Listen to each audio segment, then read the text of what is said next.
Yesus palsu akan datang memakai namaku. Ya, pengantar ini singkat para sahabat. Mantep TV sudah standby. Di like, di subscribe, di share sebanyak mungkin untuk supaya mencegah sahabat-sahabat kita di luar sana tidak terpengaruh terhadap pemurtadan. Tidak pernah kemudian. Kenapa ya, kenapa abang bersandar atau mengambil pembelaan dari kitab para rasul yang abang sebelumnya tuduh sebagai kitab tulisan manusia palsu untuk membenarkan Isa tidak disalibkan? Oke, baik. Al-Quran surah Al-Baqarah menyatakan begini. A'udzubillahi minasyaitonirrajim di ayat 75 sampai ayat 79. Apa kata Al-Quran? Bismillahirrahmanirrahim.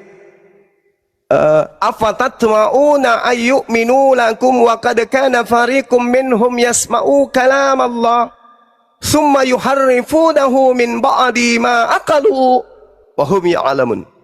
Maka apakah kamu wahai orang Islam sangat mengharapkan mereka akan percaya kepadamu, sedangkan segolongan dari mereka mendengarkan firman Allah. Saya ulang, segolongan dari mereka mendengarkan firman Allah, lalu mereka mengubahnya setelah memahaminya, padahal mereka mengetahui. Wa idza laqul ladina amanu qalu amanna wa idza khalau ba'duhum ila ba'd qalu atuhadditsunahum bima fatahallahu alaikum. Dan apabila mereka berjumpa dengan orang beriman, mereka berkata kami beriman. Tetapi apabila kembali kepada mereka pada sesamanya, mereka mengatakan bahwa apakah akan kamu ceritakan kepada mereka apa yang telah diterangkan Allah kepadamu, sehingga mereka dapat menyangga kamu di hadapan Tuhanmu. Tidakkah kamu mengerti? Lalu Al-Quran mengatakan apa? Awala ya'lamuna annallaha ya'lamu ma yusirruna wa ma yu'linun. Tidakkah mereka tahu bahwa Allah mengetahui apa yang mereka sembunyikan, apa yang mereka tampakkan, apa yang mereka perlihatkan, apa yang mereka sembunyikan? Allah tahu. Wa minhum ummiyuna la ya'lamuna al-kitaba illa amaniya wa inhum illa yazunnun. Dan di antara mereka ada yang buta huruf, tidak memahami kitab kecuali hanya berangan-angan, dan mereka hanya menduga-duga. Saya menduga. Kalau menduga berarti ada unsur kebenaran, meskipun tidak mutlak benar. Berarti ada unsur kebaikan, meskipun tidak mutlak baik. Fawailul ladzina yaktubuna al-kitaba bi aydihim tsumma yaquluna hadza min indillah. Maka celakalah mereka yang menulis sebuah buku dengan tangan mereka sendiri dan berkata ini dari Allah, padahal itu bukan dari Allah, hanya untuk menjualnya dengan nilai yang murah. Jadi Al-Quran mengajarkan kami bahwa ada sekelompok orang yang menyembunyikan, mencampur adukan. Ya ahlal kitab, lima talbisunal haqqa bil batil wa taktumul haqqa wa antum ta'lamun. Mereka menyembunyikan, mereka mencampur adukan antara kebenaran berita yang benar dengan berita yang bohong. Jadi kalau hari ini Anda mengatakan, kenapa Anda menggunakan untuk membenarkan? Tidak sama sekali. Al-Quran sudah final. Nabi Isa alaihi salam itu diangkat, ayatnya Al-Quran surah An-Nisa ayat 158.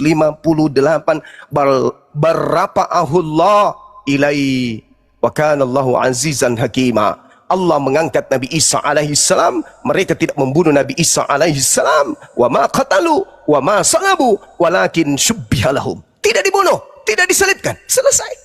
Apa masih butuh kitab lain? Enggak. Kami tidak beriman kepada kitab-kitab saudara. Kami hanya menyampaikan data itu, bahwa apa yang diterangkan Al-Quran itu juga ada keterangannya di dalam kitab saudara. Sekarang masalahnya di Anda, percayakah Anda kepada kitab saudara atau justru tidak? Seperti itu adanya, saudariku. Silakan. Ya, kalau di Bible kan jelas kronologinya bagaimana, siapa yang mengambil andil dalam penyalipan, di bawah pemerintahan siapa, tahun berapa, di kotanya, tempatnya gitu. Masa kan gini loh, kenapa kok tiba-tiba berubah di kitab Al-Quran yang baru datang di abad ke-7? Itu tadi maksud saya begitu. Kalau memang ada peristiwa penyerupaan, Masakan tidak ada seseorang yang melihat, seseorang yang melihat dia diserupakan atau diangkat gitu. Kenapa kok langsung tiba-tiba dia diangkat aja gitu tanpa ada saksi mata begitu? Ya udah Oke. deh kalau memang nggak ada apa, karena abang kan Oke. ya udah itu aja deh Baik, boleh saya bertanya satu aja pertanyaan terkait dengan materi ini. Sederhana, pelan-pelan, dan tidak sulit untuk menjawab. Boleh? Ya silakan. Markus 16 nomor 12, penulis Markus berkata, Yesus menampakkan diri dalam rupa yang lain. Pertanyaan saya, dari mana Markus tahu kalau itu adalah Yesus yang asli? Silakan. Apa tadi? Markus 16. Markus 16 nomor 12.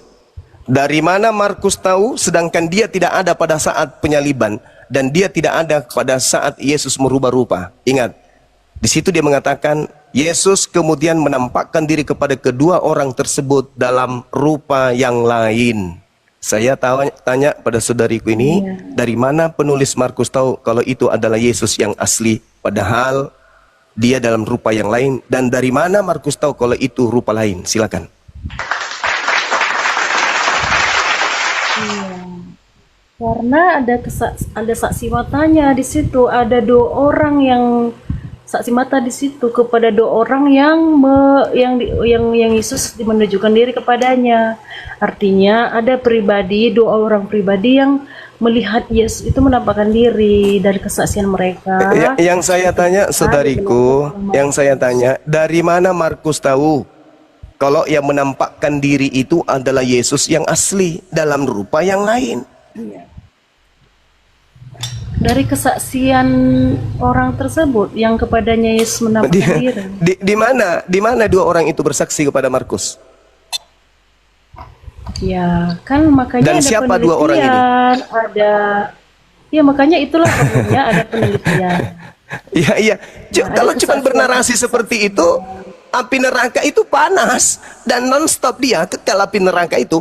Kalau cuma bernarasi seperti itu, ya apa gunanya? Karena ada 2 orang saksi di situ. Lah, iya. Sekarang mana coba?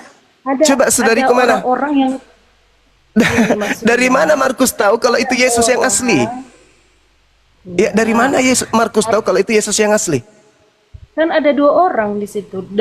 Selain Apa Markus hubungannya ada 2 dengan orang? Justru Markus yang menarasikan. Sesudah itu Yesus menampakkan diri dalam rupa yang lain kepada kedua orang dari mereka. Pertanyaan saya, dari mana Markus tahu kalau itu adalah Yesus? Karena kan Markus merujuk kepada kesaksian orang-orang yang melihat, bukan omong kosong atau kesaksian. Iya, dari mana Markus tahu? Saudari, dari mana Markus tahu kalau itu adalah Yesus asli? Dari kesaksian 2 orang itu. Mana kesaksian 2 orang itu? Mana? Sedangkan yang menyatakan ini adalah cerita, bukan sedang menuliskan kesaksian. Mana 2 orang itu bersaksi bahwa itu adalah Yesus? Ya. Setelah Yesus bangkit pagi-pagi pada hari pertama minggu itu, ia mula-mula menampakkan dirinya kepada Maria Magdalena. Ada namanya toh. Ya. Namanya Dari Maria mana Magdalena. penulis tahu kalau itu Yesus asli? Ya dari Maria Magdalena. Dari mana Maria Magdalena tahu kalau itu adalah Yesus asli? Iya, karena kan sebelumnya Maria Magdalena sudah bertemu dengan Yesus, bergaul Lah, bersama di situ dengan Yesus. kalau berjalan saudari, bersama justru Muhammad. saudari, kalau Anda membaca Yohanes 20, justru Maria sudah berbicara dengan Yesus tapi Maria tidak mengenalnya. Malah Maria mengatakan, "Apakah engkau melihat mayat Tuhan kami di sini? Apakah kau yang telah mengambilnya?" Padahal dia berbicara dengan oknum tersebut. Berarti Maria tidak kenal siapa orang yang di tempat dibicara itu. Penulis yang melakukan narasi yang mengatakan yang berbicara kepada Maria itulah Yesus itu. Kok beda mukanya? Ya udah, yang menyatakannya ya Allah sendiri, jangan dibantah. katanya tidak perlu Allah. Katanya butuh saksi. Gimana ini? Ya, kami kan gini, ada saksinya toh, Maria Magdalena. Maria Magdalena ini kan yang sering Maria Magdalena justru tidak kenal, saudariku. Maria Magdalena tidak mengenal siapa yang ditemuinya itu. Dikiranya tukang kebun. Enggak, jangan lari, kita masih di Markus 16. Saudariku, Anda mengatakan, saya kan bertanya nih, dari mana Markus tahu kalau itu adalah Yesus yang datang dalam rupa lain? Anda mengatakan kesaksian. Dari Kesaksian dua Maria orang itu. Di mana dua Magdalena. orang itu bersaksi? Dari Maria Magdalena Maria yang Magdalena diselamatkan ketika Yesus dari saudariku, rajam. Ketika dia mau saudari. dirajam, Yesus menyelamatkan. Oh, jauh, terlalu jauh di situ, Maria terlalu jauh. Magdalena Coba kita mengenal lihat ya. Yesus. Lalu Maria Coba kita lihat. Magdalena memberikan Oh, kesaksian bicara kepada sendiri dia. Markus bahwasanya dia bertemu Saudari, Yesus. saudari, di dalam Yohanes 20, Maria datang kemudian pagi-pagi di kubur itu. Maria berdiri, Maria menangis, melihat kuburan itu. Tampaklah olehnya dua orang malaikat berpakaian putih. Seorang duduk di kepala dan seorang lagi di kaki tempat mayat Yesus dibaringkan. Lalu kata makhluk ini, "Ibu, mengapa engkau menangis?" Maria berkata kepada mereka, "Tuhanku, Tuanku, maksudnya Tuhanku itu maksudnya Yesus. Yesusku telah diambil orang dan aku tidak tahu di mana dia diletakkan." Padahal yang ditemani bicara Maria ini adalah konon Yesus. Oh, itu Pertanyaannya, kenapa Maria? beda konteks. Ini Markus, Oh, sekarang lompat ke konteks. Nah, Yohanes. sekarang kalau begitu, Ayo, makanya jangan ke Maria, lompat ke deh. Yohanes. Makanya jangan ke Maria. Kita ke Markus saja.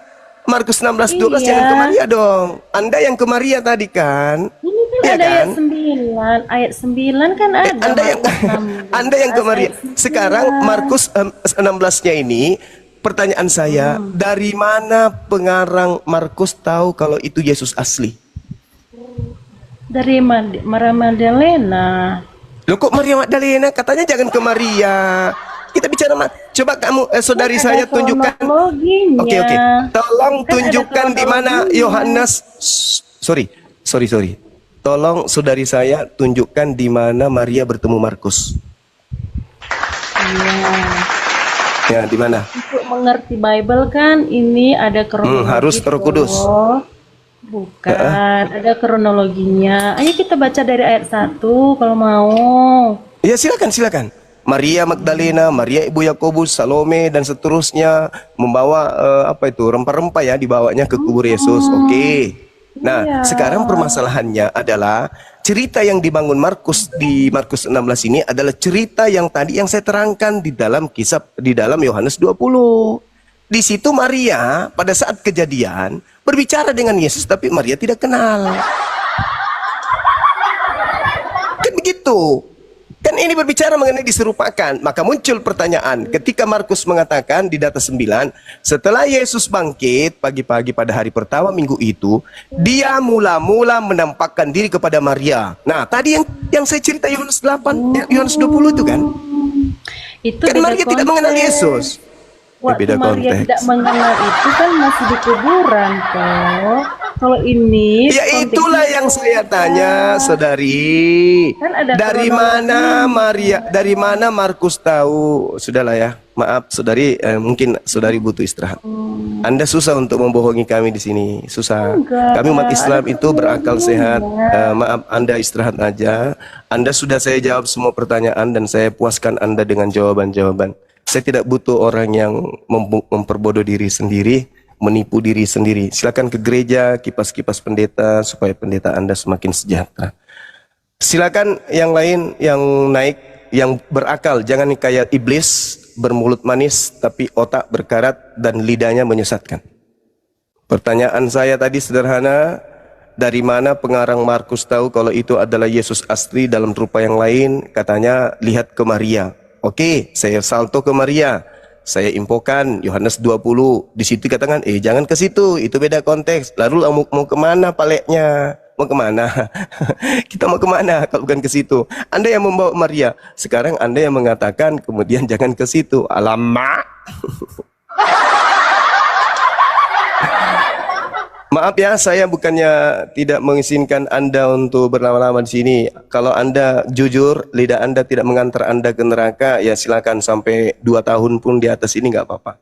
Tapi dengan cara Anda menipu seperti iblis begitu, itu nggak bagus.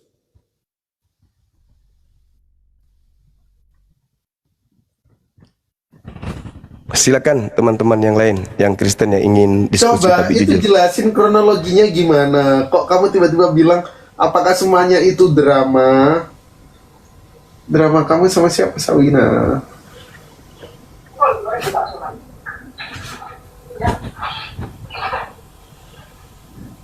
Saya.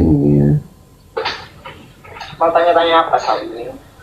Jadi katanya ada drama antara Sawin sama si Jul, drama.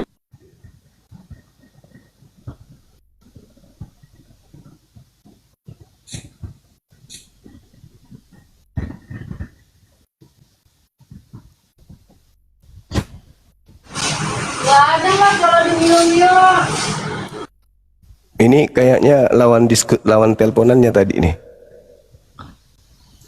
Halo saudara Kojon. Halo. Yang minta permintaan yang non muslim ya teman-teman, biar kita bisa berdiskusi dengan baik. Salam Bang Zuma. Ya, salam Bang. Iya. Saya di sini Gimana Bang. saudari? Saya tidak di sini Bang. Saya tidak ingin berdebat Bang. Saya dari orang Malaysia nih Bang. Siap. Saya cuma ingin Gimana belajar. saudara? Saya ingin belajar Bang kepada Bang Zuma karena di sini juga di Malaysia ada juga Iya. di sini seperti Bang Nanda, Al Hidayah.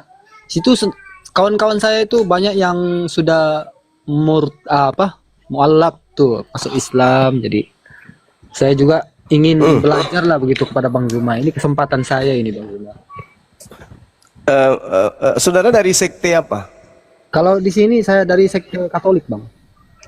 Katolik. Tapi orang Malaysia asli atau Indonesia? Ya, orang Malaysia asli nih. Orang Malaysia asli ya, syukurlah. Artinya kalau orang Malaysia itu kan punya IQ tinggi, mereka cerdas-cerdas orang-orang Malaysia itu. Orang Melayu itu pintar-pintar. Iya.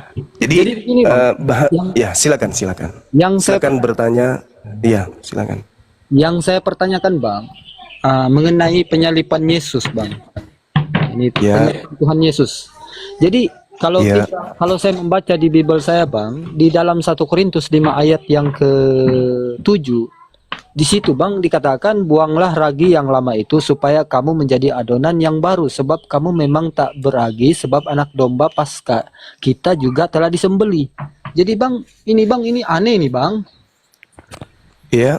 Jadi gini Bang, kalau saya mendengarkan itu seperti di gereja, penyampaian pendeta itu saya rasa-rasa masuk logika tapi tidak masuk akal Bang ya. Serius, jujur Bang, jujur. Bukankah kata mereka itu, kata di orang itu, Yesus itu bukan disembelih kan gitu. Dia ditombakkan, disalibkan gitu. Untuk menebus Iya. dosa gitu kan. Jadi ini Bang, ini saya ingin bertanya sedikit kepada Abang tentang penjelasan ini Bang. Jadi gini, saudara. Saya ketika membahas tentang penyaliban itu, saya sederhanakan materinya supaya orang itu bisa paham. Iya. Jadi salib ini kan hukum yang berlaku bagi Bani Israel dan cakupannya ada di dalam Torah. Paulus juga cakupan salib mengutip Torah seperti di Galatia sebab ada tertulis. Nah, tertulisnya di Torah. Dalam hal ini kitab Ulangan 21 22 sampai 23. Artinya salib menurut Al-Qur'an adalah hukuman untuk menghinakan seseorang. Sedangkan menurut Bible, dalam hal ini kitabnya orang Yahudi, itu juga sama untuk menghinakan seseorang. Menurut Paulus, hukum salib itu adalah untuk menghinakan seseorang, yaitu dengan jalan kutuk. Jadi kalau saudara Kristen beriman, yang disalib ini adalah orang suci, yang mereka sebut Yesus Kristus, ya enggak nyambung. Karena salib sama dengan hukuman manusia yang dikutuk, yang dihinakan oleh Tuhan, Elohim.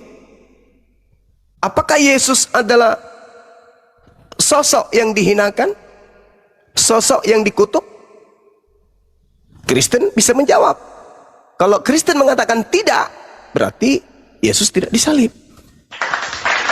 Kalau Kristen mengatakan iya, dia adalah Yesus, berarti Yesus adalah orang yang dikutuk. Mundur kena, maju kena.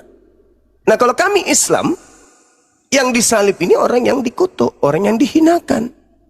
Yang disalib ini adalah orang yang membenci Tuhan, membenci utusan Tuhan, dan selalu membuat kerusakan.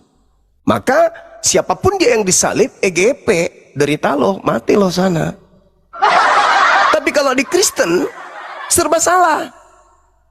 Jelas-jelas kedudukan salib adalah hukuman bagi orang yang dikutuk oleh Tuhan, dan itu adalah hukuman hinaan.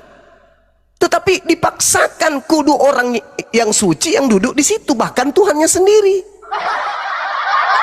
Tuhannya Kristen diidentikan dengan manusia pelaku dosa besar, diidentikan dengan manusia yang dikutuk, diidentikan dengan manusia yang disalib, terhina oleh Tuhan. Jadi bagaimana ini konsep yang sebenarnya nih, saudara Kristen ini? Bahkan kalau kita melihat nih, kasat mata kita baca di Bible, orang yang disalib ini berhasil disalibkan karena upaya iblis ikut serta di dalam mengambil bagian. Contoh, iblis merasuki Yudas, hasilnya Yudas berkhianat. Kenapa berkhianat? Karena kerasukan iblis. Imam kepala mahkamah agama kemudian melakukan kesaksian palsu. Mereka melakukan tipu muslihat, mereka kerasukan setan. Kenapa? Coba kita lihat dalam Matius 27 nomor 18. Pilatus mengatakan mereka menyerahkan Yesus karena dengki. Dengki itu kan penyakit iblis. Orang dengki karena ada bisikan setan. Berarti imam kepala mahkamah agama, bahkan seluruh yang terlibat terhadap penyaliban itu dalam pengaruh setan. Nah, kalau mereka berhasil membunuh Yesus, berarti setan berhasil membunuh Yesus. Berarti iblisnya menang. Ya, di mana tuh Bang Zuma? Di mana ayatnya itu Bang Zuma? Yang mana tuh? Yang barusan Bang Zuma sebutkan. Imam kepala mahkamah agama melakukan kesaksian palsu. Markus 14 misalnya. Coba Anda lihat di Markus 14. Nomor iya. Nomor berapa Bang? Markus 26. Markus 26 nomor 59. Coba Anda lihat di situ. Markus 26, Iya, kemudian Markus 14 nomor 1. Markus Matius 26 nomor 59. 59. Bentar ya Bang Zuma ya. Silakan. Silakan. Matius 26 nomor 59. Imam-imam kepala malah seluruh mahkamah agama mencari kesaksian palsu terhadap Yesus. Tuh. Supaya ia dapat dihukum mati. Kok bisa? Itu dia. Ya. Kenapa bukan nubuatan? Kan orang Kristen kan selalu bilang gini. Yesus mati disalib karena nubuat. Lah, kalau nubuat kenapa imam-imam kepala para ahli kitab Torah itu justru melakukan tipu muslihat? Tinggal mengatakan ini nubuat loh. Yesus yang adalah Tuhan itu sendiri sesuai dengan pemahaman Kristen. Berarti iya betul. Betul. Saya yang berfirman di dalam perjanjian lama menubuatkan diri saya untuk turun mati untuk kalian. Ayo bunuh aku dong. Tapi kan tidak. Ketika orang Yahudi sepakat membunuh Yesus, Yesus sembunyi. Yesus tidak lagi menampakkan diri di tengah-tengah mereka. Yang tadinya bebas mengajar, yang tadinya bebas ngobatin, yang tadinya bebas bermujizat. Ketika Yesus tahu mereka sepakat membunuh dirinya, Yesus sembunyi. Yesus tidak menampakkan lagi diri di tengah-tengah mereka. Yohanes 11 nomor 54. Berarti berarti nubuatan itu hanya karangan-karangan gereja saja. Itu nubuatan, untuk menggenapi nubuatan. Lah, kalau ada nubuatan, Yesus lebih tahu. Maka dia datang. Aku datang untuk menggenapi nubuat bahwa aku harus mati untuk dosa kalian. Bunuhlah aku supaya dosa kalian bebas. Tak mesti iblis yang turun tangan. Ngapain iblis turun tangan? Ngapain iblis merasuki Yudas? Ngapain kemudian imam kepala melakukan kesaksian palsu? Kenapa mereka melakukan kedengkian? Kenapa mereka kemudian melakukan tipu muslihat? Untuk apa? Tuh Yesus datang untuk mati. Begitu dia besar, malah dia bersepakat. Malah dia harusnya di dalam rumah-rumah ibadah sebagai rabi, sebagai guru mengajarkan itu. Persiapkan kayu palang, persiapkan paku, persiapkan palu, persiapkan algojo, harinya, jamnya, siapa yang mengeksekusi aku, mana racunnya, mana tombaknya, siapkan, asa tombak. Itu kalau betul nubuatan itu ada untuk itu, tapi kan itu cuma cocokologi doang. Yang pada intinya Al-Quran mengatakan wa makaru wa makarallah. Mereka membuat makar, mereka membuat tipu daya. Mereka membuat tipu daya. Di mana itu tertulis? Yohanes 11 nomor 45 sampai nomor 50 berapa itu? 57. Mereka sepakat membunuh Yesus. Mereka bernubuat tahun itu juga. Yesus harus mati untuk bangsa Israel. Itu nubuatannya tuh.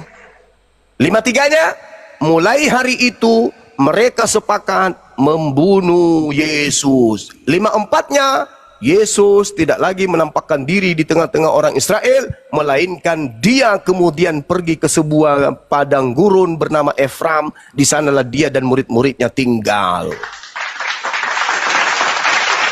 Lawang kalau penyaliban itu adalah pengesahan dari pencipta, berarti dia harus datang. Akulah Yesus yang datang untuk nebus dosa kalian. Bunuhlah aku, tombaklah aku, tamparlah aku, ludahinlah aku, tonjoklah aku, telanjanginlah aku, bunuhlah aku. Siapa yang membunuhku paling cepat masuk surga. Yang tidak mau membunuhku berarti tidak mau keselamatan. Yang mau membunuhku berarti mau keselamatan. Bunuhlah aku cepat, berlomba. 1, 2, 3. Apa ini? Tapi kan Sedangkan gimana? Ini menurut Kristen Bang Zuma, menurut keimanan saya Bang Zuma, Yesus itu adalah Tuhan Bang Zuma. Karena Yesus itu adalah Tuhan. Cuman saya ragu Bang Zuma, karena itu saya sudah banyak juga belajar kepada kawan-kawan tentang Islam begitu. Sebab Bang Zuma begini Bang Zuma. Berarti saudaraku, manusia membunuh Tuhannya gitu. Ya itu Bang Zuma, kejam itu Bang Zuma, menurut saya. Ya orang membunuh manusia aja nggak boleh, apalagi Tuhan. Bukan masalah apa, Bung? Bukan masalah dosa. Dosa mah bisa diampuni. Tapi masalahnya ini Tuhan yang dibunuh. Bagaimana ceritanya? Seorang pilot, pesawat lagi terbang, pilotnya dibunuh. Gimana pesawatnya? Jadi alam semesta ini berputar dari detik ke detik, detik ke menit, menit ke jam, jam ke hari, hari ke minggu, minggu ke bulan, bulan ke tahun. Berputar. Harus ada sang yang maha menjaga. Dibunuh, mampuslah. Silakan saudara, silakan. Begini Bang Zuma, saya kan selalu menontonnya diskusi Bang Zuma, edis juga saya selalu menonton Bang. Karena akun lama saya yang Murtadin itu kena ban Bang Zuma. Jadi saya buat akun baru biar saya naik ke Komal, bisa naik Komal lagi. Jadi begini Bang Zuma, mereka selalu tuh saya paling tidak suka kalau nonton dia kalau berdebat Bang Zuma, karena dia itu hanya dengan hujatan Bang Zuma kepada Islam. Jadi saya selalu naik ke komal-komalnya orang Islam, belajar begitu tentang Bible ataupun tentang Al-Quran, keislaman begitu kan Bang Zuma. Jadi kejanggalan di Bible saya ini, seperti yang tertulis di 1 Korintus 1 ayat 22, Di situ dikatakan Bang Juma begini Bang Juma. Orang-orang Yahudi mengkehendaki tanda-tanda orang-orang Yunani mencari hikmat, tetapi kami memberitakan Kristus yang disalib untuk orang-orang Yahudi suatu batu sandungan, dan untuk orang-orang bukan Yahudi suatu kebodohan Bang Juma. Jadi berarti ini tidak usahlah untuk teman-teman saya Kristen yang lain. Untuk diri saya sendiri aja berarti ini penyaliban Yesus suatu kebodohan bagi saya Bang Juma. Ya itu sering dibahas itu. Iya. Makanya mohon maaf nih karena Anda ngaku Kristen ya, kemudian mengaku Protestan ya. Iya, iya. Katolik, Bang. Iya. Ya, sorry maaf, Katolik. Lalu kemudian mengakui dalilnya adalah sebuah kebodohan. Betul, Bang. Memang konyol lah, saudaraku. Memang konyol. Kenapa konyol? Ya, karena semua dalil ditabrak. Logika ditabrak. Kitab suci pun ditabrak. Pengajaran Yesusnya pun ditabrak. Semuanya ditabrak. Ya, jadi mempertahankan itu adalah sebuah kebodohan. Jadi yang membuat kemudian konsep ini sudah tahu. Ini akan jadi lawak-lawakan nanti ke depannya. Gini, walaupun saya itu dilahirkan dalam agama ini Bang Zuma, kita ini kan disuruh berpikir begitu kan Bang Zuma. Pikir untuk harapan kita gitu. Semua orang juga Bang Zuma ingin masuk surga Bang Zuma. Seperti Kristen juga ingin masuk surga. Tapi keimanan saya ini Bang Zuma, setelah teman-teman saya juga banyak yang sudah mualaf, teman-teman saya banyak yang masuk Islam, saya tengok mereka itu ya bahagia sangat Bang Zuma. Iya Bung, gimana tidak bahagia Bung ya? Di Islam itu jaminan surganya nggak main-main. Contoh misalnya dalam Al-Quran surah Al-Mu'minun. Ini sering saya bawa. Al-Quran surah Al-Mu'minun itu ketika menjanjikan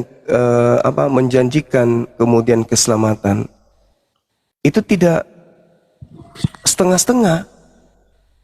Al-Quran surah Al-Mu'minun menceritakan bahwa umat Islam itu punya warisan di kehidupan berikutnya. Apa warisan di kehidupan berikutnya bagi umat Islam? Surga Firdaus. Alladzina yarithunal firdaus hum fiha khalidun. Orang Islam akan mewarisi surga Firdaus. Mereka kekal di dalamnya. Itu Al-Quran surah Al-Mu'minun ayat 10. Bagaimana umat Islam tidak tenang? Cobalah Anda bayangkan saudara. Coba Anda bayangkan. Umat Islam ketika ke rumah ibadah mereka, di sana itu tidak ada objek Tuhan. Di sana tidak ada karikatur Tuhan atau miniatur Tuhan, nggak ada. Oh ini Tuhan dibentuk dalam bentuk gambar atau dibentuk dalam rupa apapun. Nggak ada dalam masjid. Masjid itu cuma ada mimbar dan dinding. Kami datang bersungut-sungut entah malam, entah subuh, entah siang. Allahu Akbar, wahai engkau yang maha besar. Ya, otomatis yang maha besar merasa. Siapa dia? Ya pencipta kita ini. Tapi kalau kalian ke gereja memanggil Yesus, coba suruh Yesus sekarang hidup di zaman ini. Ambil jarak ancang-ancang 3 km, panggil dia. Yesus, Yesus. Itu saja kita teriak belum tentu dia dengar. Apalagi kau cuma bisik-bisik. Yesus. Oh, nggak mungkin. Sedangkan pencipta yang disembah oleh umat Islam, Al-Quranul Karim menjelaskan dalam surah Qaf ayat 16, Allah Subhanahu wa taala mengetahui apapun yang dibisikkan oleh hati manusia. Walaqad khalaqnal insan wa na'lamu ma tuwaswisu bihi nafsu. Apa yang dibisikkan oleh manusia dalam hatinya itu diketahui oleh Allah. Jadi tidak perlu kemudian Allah itu dosul dalam bentuk makhluk. Oh Tuhan harus datang. Untuk apa? Untuk tahu musim buah ara atau tidak. Oh enggak, itu bukan Tuhan, itu makhluk. Umat Islam enggak kena nyembah yang kayak gitu. Itu enggak rasio. Makanya Tuhan itu kudu wajib apa yang terbersit dalam hati, apa yang terbersit dalam pikiran, bahkan apa yang belum terjadi yang namanya Tuhan kudu wajib sudah tahu. Kudu wajib sudah tahu. Ini enggak. Anakku sayang, cepatlah besar, biar besok engkau jadi Tuhan. Mana dalilnya? Roma 14 nomor 9. Untuk itulah Yesus mati agar dia bangkit untuk menjadi Tuhan bagi orang Kristen. Tuhan itu enggak begitu. Nah, ini cacat logika. Kalau pakai logika, tapi kita hargai saudara Kristen ini kan tidak berlogika di dalam beragama. Mereka hanya mengedepankan doktrin dan dogma atau iman. Begitu saudara. Lanjut. Jadi sebenarnya Bang Juma, saya berminat untuk belajar Islam Bang Juma, cuman itu belum terbuka lah hati untuk apa? Masih berpikir, Bang. Masih berpikir gitu. Oke, baik. Saya memberikan sedikit materi Islam, Bung, sederhana. Ya, silakan Bang Juma. Tidak perlu muluk-muluk kalau di Islam itu. Cukup mengakui kita manusia, kita bukan binatang. Kita manusia berakal yang diberi Allah keistimewaan. Hanya ada dua di atas muka bumi ini. Yang pertama yang disebut Khalik. Khalik ini Rabbus samawati wal ard, pencipta kita. Dialah entitas tunggal yang absolut. Dia disebut Khalik, pencipta. Di ufuk yang berbeda ada yang disebut makhluk. Jadi Khalik, makhluk. Khalik itu ahad. Khalik itu absolut tunggal. Tidak bisa terbilang, tidak bisa dibagi, tidak bisa kemudian tambah kali atau dan seterusnya, nggak bisa. Dia sang Khalik itu ahad, maha ahad. Nah, di ufuk yang berbeda, di sisi yang berlainan, ada yang disebut makhluk. Itulah manusia. Manusia ini tidak bisa mengenal Tuhan selain Tuhan menitipkan kemudian dua cahaya kepada diri manusia. Ya, saya dan saudara saya, si janji manis ini. Apa yang Tuhan titipkan kepada kita sebagai insan untuk mengenal Tuhan? Yang pertama adalah ruh. Yang kedua adalah akal. Kalau Anda sudah sampai kepada dua hakikat cahaya ini, cahaya akal, cahaya ruh, maka Anda akan mengenal Tuhan, saudara. Ini yang Tuhan titip. Hei manusia, aku ciptakan kau. Memang kau tidak bisa melihatku, tapi kau bisa kemudian menerawang keberadaanku. Dengan cara apa? Aku titipkan kemudian sinyal keberadaanku kepadamu. Apa itu? Nih, satu, aku kasih roh. Kedua, akal. Dengan dua alat bantu inilah manusia bisa kembali kepada Tuhannya. Maka dalam kaidah Islam, setelah manusia itu berakal, Anda dan saya berakal, kita berakal nih. Anda punya iman, saya pun punya iman. Anda mengatakan iman Anda yang paling benar, saya mengatakan iman saya yang paling benar. Lalu siapa yang benar? Dua-duanya mengklaim benar. Yang benar adalah iman yang berlandaskan terhadap asas-asas logika alias akal. Oleh orang lain, oleh semua orang, oleh semua agama, oleh semua kepercayaan, boleh, sah-sah saja mengklaim agamanya benar, sah-sah saja mengklaim kepercayaannya itu yang paling benar. Bisa jadi mereka mengakui kepercayaan mereka adalah yang hak, agamanya lah yang paling benar, tetapi tolak ukurnya kembali kepada akal. Kalau cuma hanya membuahkan benar, agamaku paten, kami punya juru selamat, kami sudah anak-anak Tuhan, kami sudah anak-anak janji, anak-anak yang mewarisi surga. Itu kan cuma omong-omong doang. Pada ujungnya nanti mati. Dan di situ baru kita buktikan. Dan untuk membuktikan sinyalemen benar tidaknya, selamat tidaknya orang, akal. Dan akal tentu dibarengi oleh manual buku manual, yaitu kitab suci. Maka Al-Quran pasang badan. Wahai manusia, Kul huwallahu ahad, yang maha kuasa, yang maha pencipta itu ahad, bukan dua apalagi tiga. Allahu samad, yang pencipta itu, yang disebut Tuhan itu tempat bergantungnya segala sesuatu, bukan yang digantung manusia, tetapi manusia yang bergantung kepada dia, bukan kemudian dia yang bergantung kepada Tuhan. Nah, pencipta langit dan bumi yang disembah oleh umat Islam itu ahad. Yang ahad ini yang disembah oleh umat Islam tempat bergantungnya segala sesuatu. Dan Hakikat yang disembah oleh umat Islam itu tidak bersilsilah, tidak beranak, tidak diperanakkan. Lam yalid wa lam yulad. Dan umat Islam harus ikhlas mengakui itu. Jangan merasa kurang. Wah, tetangga saya Tuhan yang 3, mati 1, mereka masih menang punya Tuhan cadangan 2. Kalau umat Islam Tuhannya cuma 1, harus berhati-hati, cuma 1, Tuhannya jangan sampai sakit. Kalau mereka Tuhannya dibunuh, ditombak, nggak apa-apa, mati sampai ratusan kali nggak apa-apa. Kenapa? Ada Tuhan senior. Islam tidak. Islam itu ikhlas, Tuhannya 1. Mau orang mengatakan berlomba-lomba Tuhan kami banyak loh, ada yang pendek, ada yang tinggi, ada yang gendut, ada yang besar, ada yang keribo, ada yang melotot matanya, enggak peduli. Tuhan kami, la ilaha illa ana, kata Allah. Akulah Tuhan, tidak ada Tuhan selain aku. Jadi Tuhan kami tak perlu beranak, tidak perlu punya anak, tidak perlu punya tante, tidak punya opung, tidak punya sepupu. Kayak Yohanes punya sepupu Tuhannya Kristen, namanya Yesus. Tuhan kami nggak perlu punya sepupu. Tuhannya Kristen punya tante, namanya Elizabeth. Bahkan punya opung, punya tulang, namanya Daud. Kami punya Tuhan tidak butuh itu semua. Lam yalida wa lam yulada. Tuhan kami tidak beranak dan tidak diperanakkan. Wa lam yakul lahu kufuwan ahada. Dan kami ikhlas sehebat apapun sosok di atas muka bumi ini, membangkitkan orang mati, membuat apapun itu, kami tidak iri, kami tidak cemburu. Kenapa?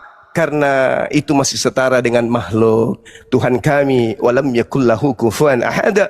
Tuhan yang kami sembah tidak serupa dengan apapun. Sehebat apapun itu, tidak serupa dengan Tuhan kami. Tuhan kami, laisa kamitslihi syai', tidak serupa dengan apa yang bisa dilihat, apa yang bisa didengar, apa yang bisa dirasakan. Tuhan kami di atas segala-galanya. Itulah Islam. Dalam hal ini, memurnikan akidah semurni-murninya, memiliki ilmu tauhid mengesahkan Tuhan, di mana Tuhan dan makhluk itu berbeda. Kalau ada sembahan-sembahan yang masih lapar, ada sembahan-sembahan di luar Islam itu masih kena sakit gigi, kena kurap, kemudian dia busung lapar kalau tidak makan berbulan-bulan, maka itu bukan Tuhan bagi kami, itu Tuhan bagi saudara Kristen, tapi itu bukan Tuhan bagi kami. Level Tuhan kami sangat tinggi, maha suci, lepas dari segala kehinaan, lepas dari segala kebatilan. Sedangkan Tuhannya saudara kami Kristen, ya, sosok yang dikutuk mati tergantung di atas salib oleh tentara Romawi. Saya kira begitu saudara. Silakan. Kalau ada yang ingin dilanjutkan atau ingin pamit juga boleh. Silakan. Iya Bang Zuma, iya Bang Zuma. Jadi begini Bang Zuma. Saya juga selalu ketampar dengan pertanyaan-pertanyaan teman-teman saya Muslim juga ya Bang Zuma. Dan dengarinnya juga ya teman-teman seiman saya. Ada yang mereka mengatakan bahwa Kristen itu bukan agama, tapi menurut saya Bang Zuma, Kristen ini agama. Sebab ini kalau bukan agama, kita tidak akan mengakui sebagai Kristen dan merujuk kepada keimanan kita masing-masing, kan, betul kan Bang Zuma? Betul, betul. Kristen itu agama, betul. Jadi Bang Zuma begini Bang Zuma. Yang selalu menampar saya pertanyaan dengan teman-teman saudara saya Muslim juga. Ya, dengarin ya teman-teman seiman saya. Di dalam Islam itu saya membaca Bang Zuma, belajar Bang Zuma Al-Quran. Bang Zuma itu di dalam surah Al-Ma'idah itu Bang Zuma, agamanya diridhoi sama Tuhannya Bang Zuma. Jadi kalau saya merujuk lagi kepada Bible, di dalam Matius 7 ayat 22 sampai 23, di situ Bang Zuma, Kristen itu dihalu sama Yesus Bang Zuma. Jadi kalau betul agama ini agama yang sempurna, pasti diridhoi sama Tuhannya Bang Zuma. Bagaimana pendapat Bang Zuma? Saya juga belajar. Betul. Benar sekali. Yesus itu juru selamat. Yesus gelarnya Sang Juru Selamat. Yesus _2 juru selamat. Juru selamat itu adalah arti dari Islam. Yohanes 14:16, Yohanes 14:26. Yesus menitipkan damai sejahtera. Damai sejahtera itu Islam. Shalom itu Islam. Syar shalom, ya, Raja Damai. Raja Damai itu adalah yang menenteramkan hati. Raja Damai itu yang menenteramkan jiwa. Astaghfirullah, itu menenangkan jiwa. Subhanallah, alhamdulillah, wa la ilaha illallah. Allahu akbar. Subhanallah. Mendamaikan. Salam, damai, sejahtera. Yesus juru damai. Yesus juru selamat. Dengan kata lain, Yesus adalah juru Islam. Pembuktian. Secara histori, andai saja zaman Yesus berdampingan dengan zaman Nabi Muhammad, maka mereka akan beribadah pada rumah ibadah yang sama. Mereka akan beribadah dengan pola ibadah yang sama. Mereka akan menyembah kepada hakikat yang maha suci, hakikat yang maha suci yang sama. Mereka akan berpenampilan baik laki perempuannya dengan penampilan yang sama. Mereka ibadah di tempat yang miqdas, yang suci, yang di dalamnya tidak ada pemakan babi, tidak ada orang yang pelihara kulub, tidak ada orang yang pakai sendal masuk ke dalamnya, tidak ada orang menyembah kepada manusia, tidak ada orang yang makan babi, anjing dan seterusnya. Yesus dan Nabi Muhammad akan beribadah pada rumah ibadah yang sama dan menyembah kepada hakikat yang sama. Sebaliknya, ketika Kristen sejaman dengan Yesus, Yesusnya ke bait suci, Yesusnya ke sinagoge, Yesusnya ke miqdas, sebelum masuk ke sana mandi junub, mandi tahir, sebelum masuk ke sana membasuh kaki, membasuh muka, membasuh tangan, sebelum masuk ke sana kemudian Yesusnya disunat, sebelum dia ke sana beliau bersiwak dan seterusnya. Kristen larinya ke gereja, tempat berkumpulnya pemakan babi, pemakan asu, tempat berkumpulnya orang yang tidak bersunat, tempat berkumpulnya orang yang tidak mengenal mandi tahir, mandi junub, tempat berkumpulnya orang yang tidak mengenal membasuh tangan, membasuh kaki, membasuh wajah, tempat berkumpulnya orang yang kemudian dikutuk. Karena kenapa? Yesaya 66 nomor 15 sampai nomor 18, Tuhan akan datang membakar semua pemakan babi. Maka nampak timpang antara Yesus yang meneriakkan ya Rabb, ya Tuhan, Shema Israel, Adonai Eloheinu, Adonai Ahad, Kul huwallahu ahad. Begitu di Kristen, ada 3 yang bersaksi di surga, Bapa, Anak, dan Roh. Ada 3 yang bersaksi di surga, Bapa, Firman, dan Roh Kudus. Datang Yesus, Shema Israel, Adonai Eloheinu, Adonai Ahad. Disambut Nabi Muhammad, Kul huwallahu ahad.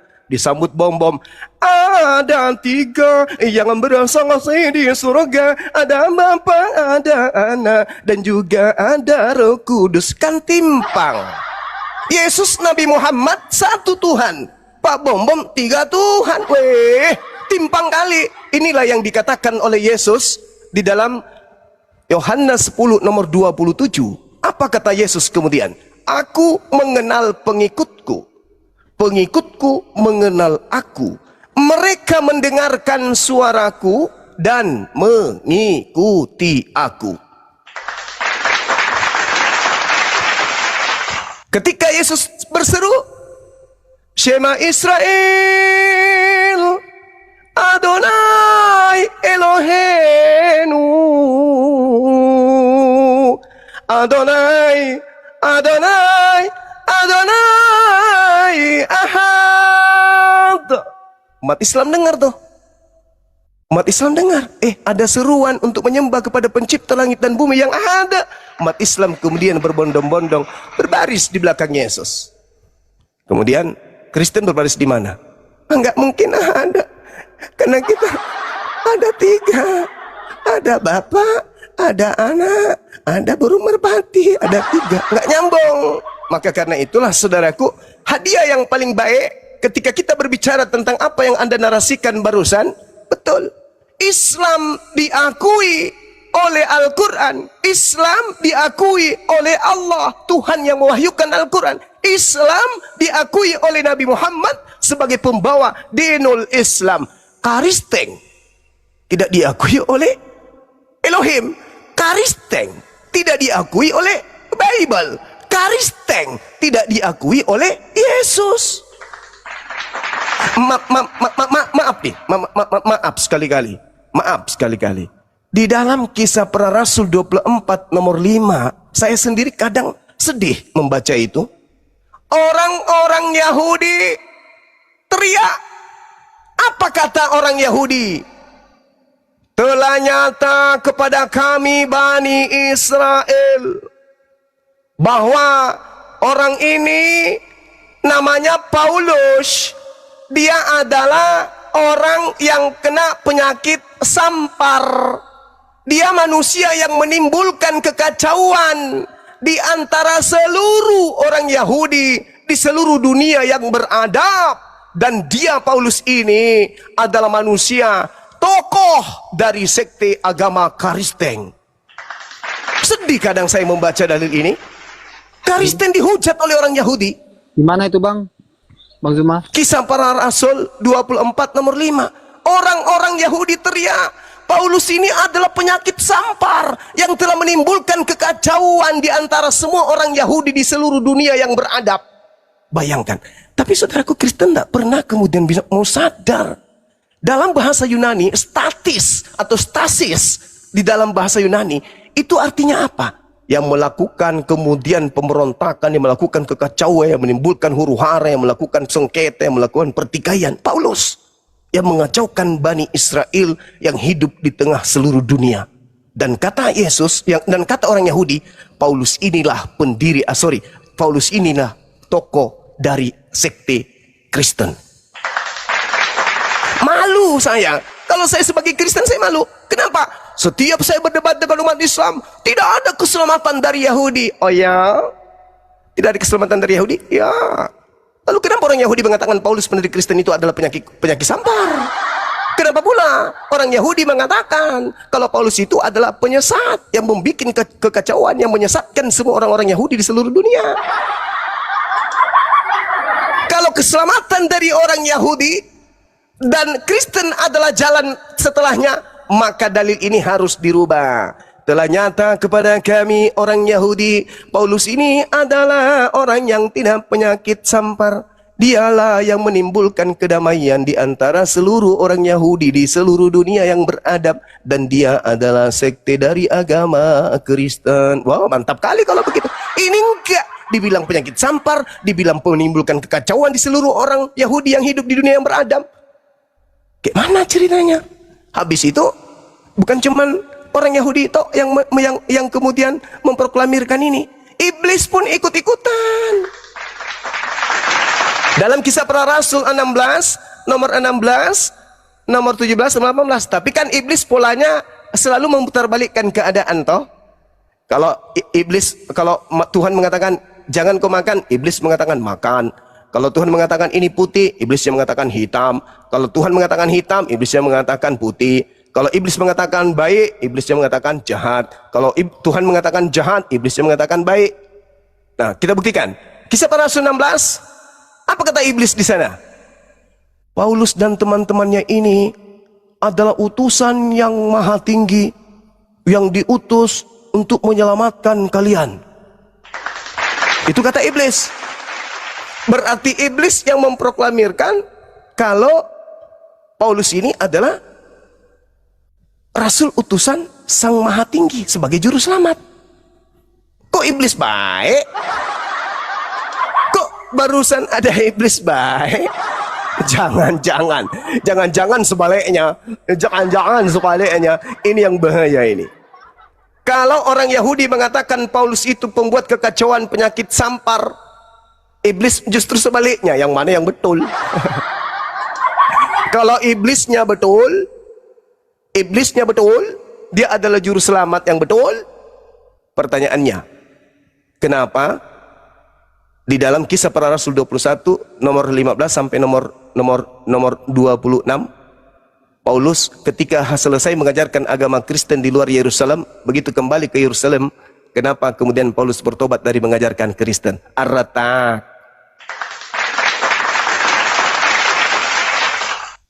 Kenapa?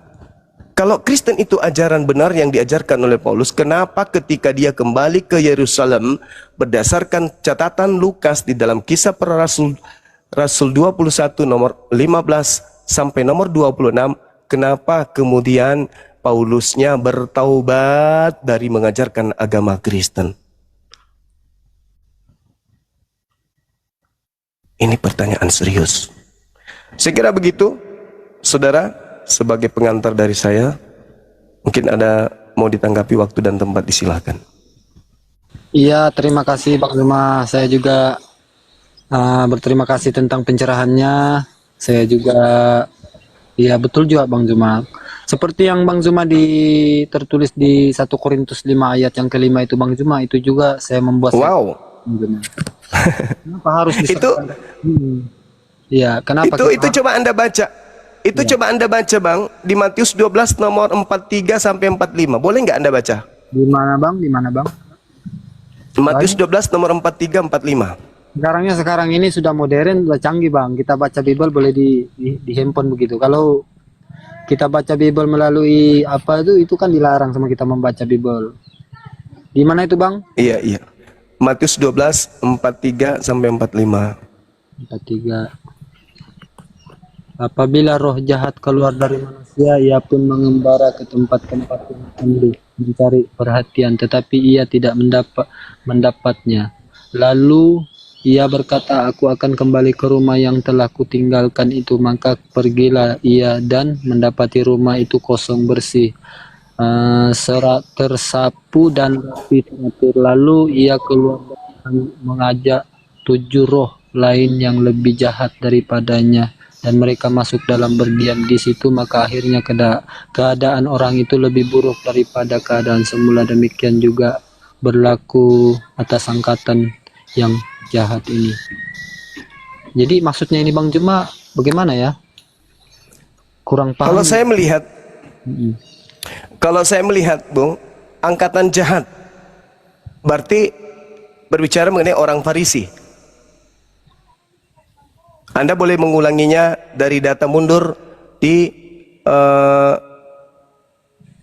Matius 12 yang sama, data 38 sampai 40. Tapi nanti aja. Jadi di situ dikatakan ada orang yang bertaubat. Setelah dia bertaubat, bukannya menjadi lebih baik, malah iblis yang tadinya membuat dia menjadi orang yang jauh dari Tuhan, keluar memanggil iblis lainnya masuk ke dalam tubuhnya, sehingga dia semakin jahat. Dan itu digenapi oleh angkatan jahat. Angkatan jahat ini maksudnya adalah orang yang diberi tanda kebangkitan pada hari ketiga. Coba Anda baca data sebelumnya 38 sampai 40. Orang-orang Yahudi dan orang Farisi, orang Yahudi dan ahli kitab, orang Farisi dan angkatan jahat ini minta satu tanda, dan tidak diberikan satu tanda apapun selain tanda Yunus. Sebab Yunus 3 hari 3 malam dalam perut ikan, demikian juga anak manusia berada pada perut bumi 3 hari 3 malam. Ini tanda untuk siapa? Tanda untuk angkatan jahat. Jadi kebangkitan pada hari ketiga itu adalah tanda untuk angkatan jahat. Kata siapa? Kata Yesus. Jadi kalau ada orang yang diberi tanda, apa itu? Percaya kepada kebangkitan pada hari ketiga, berarti dia termasuk dalam kelompok tersebut. Makanya dalam Petrus, di dalam Kisah Para Rasul 2 nomor 40, sebelumnya dari rangkaian nomor 29, 30, 31 dan sampai 40, Petrus berkhotbah untuk bertobat dari keadaan di mana orang yang disalibkan itu dijadikan menjadi Tuhan dan Kristus. Jadi menurut Bang Juma, yang bangkit 3 hari 3 malam itu bukan Yesus ya gitu, Bang Juma? Bukan. Nih, saya sederhanakan ini Bang. Saya sederhanakan ya. Mumpung Anda bertanya sebagai seorang Katolik. Ya, iya, Bang. Yesusnya mengatakan begini. Di dalam Lukas 21 nomor 8. Waspadalah kepada penyesat yang datang kepadamu dengan memakai namaku. Nah, penggalan dari ucapan Yesus menurut saudara ini, penyesat itu datang dengan memakai nama siapa? Nama Yesus. Nah, berarti penyesatnya mengatakan, akulah Yesus. Betul? Ya, betul. Nah, lalu penggalan berikutnya, dia akan berkata, akulah dia. Sekarang, ketika Anda melihat data di dalam Yohanes 18 nomor 5, di situ Yudas dan teman-temannya dari tentara Romawi menemui sosok yang mengaku Yesus. Siapakah yang engkau cari? Kata mereka, aku mencari Yesus dari Nazaret. Apa jawaban oknum tersebut? Akulah dia. Ketika mengaku akulah dia, tentara Romawi mundur dan berjatuhan ke tanah. Ada apa? Itu kode itu. Itu kode. Lalu ditangkap. Orang yang mengaku akulah dia ini ditangkap. Tadi Yesus berpesan, waspadalah kepada penyesat yang datang kepadamu dengan memakai namaku dan berkata akulah dia. Akulah dia. Waktunya sudah dekat. Jangan kau ikuti dia. Nah, yang disalib sebelum disalib mengaku akulah dia.